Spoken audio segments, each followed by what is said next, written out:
tetapi sebuah fenomena sosial yang penuh dengan cinta, fanatisme, dan kontroversi.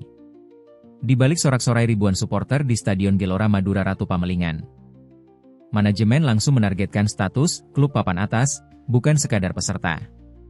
Mereka merekrut pemain bintang, mulai dari marquee player asing hingga talenta lokal yang sedang naik daun.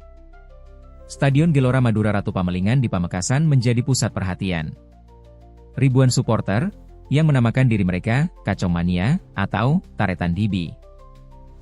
Rumor menyebutkan adanya intervensi manajemen dalam urusan teknis, bahkan sampai ke pemilihan susunan pemain. Sejumlah pemain bintang juga dikabarkan tidak betah karena atmosfer ruang ganti yang terlalu penuh ego. Madura United memang ingin cepat besar, tetapi apakah proses yang ditempuh terlalu instan?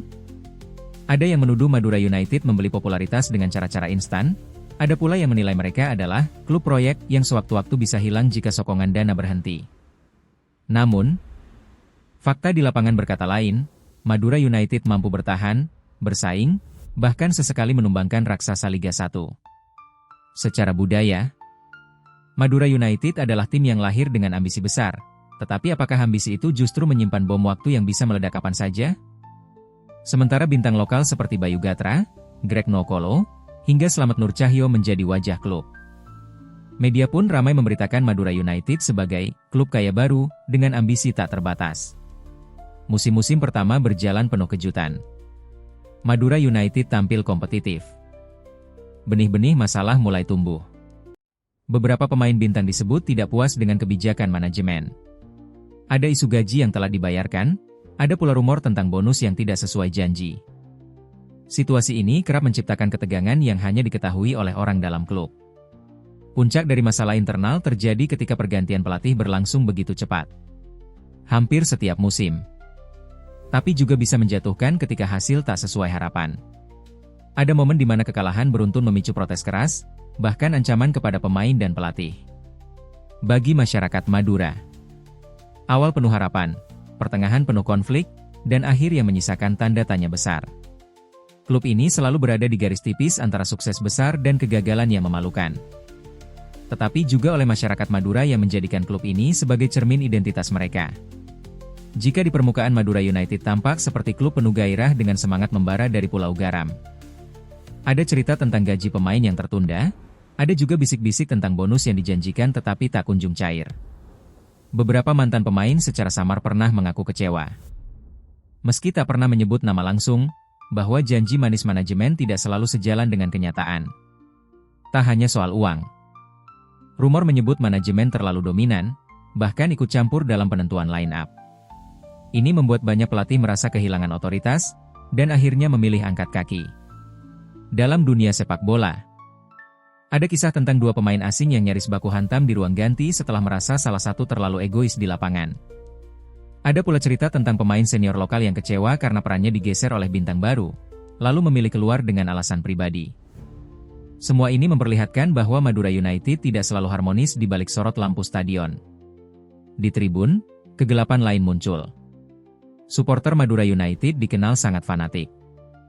Media menyorot Madura United bukan hanya sebagai klub dengan fanbase militan, tetapi juga sebagai klub dengan bayangan berbahaya yang bisa meledak kapan saja.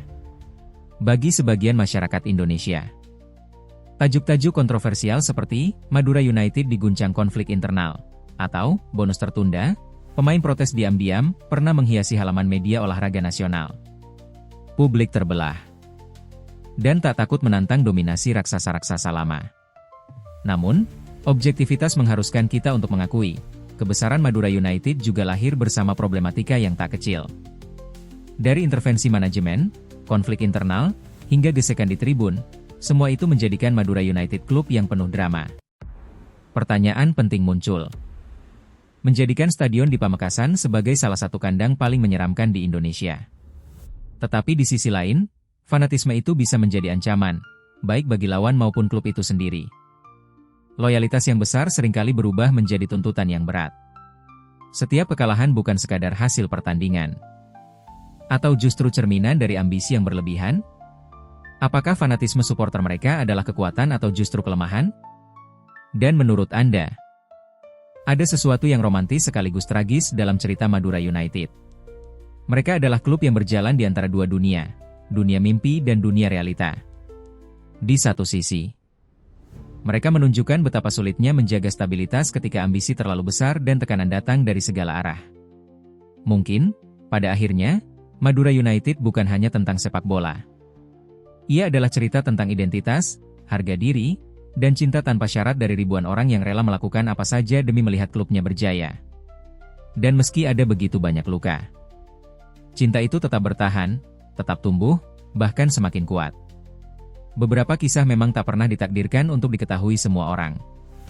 Tetapi kini, nama Madura United akan terus bergema, bukan hanya di stadion, tetapi juga di hati orang-orang Madura.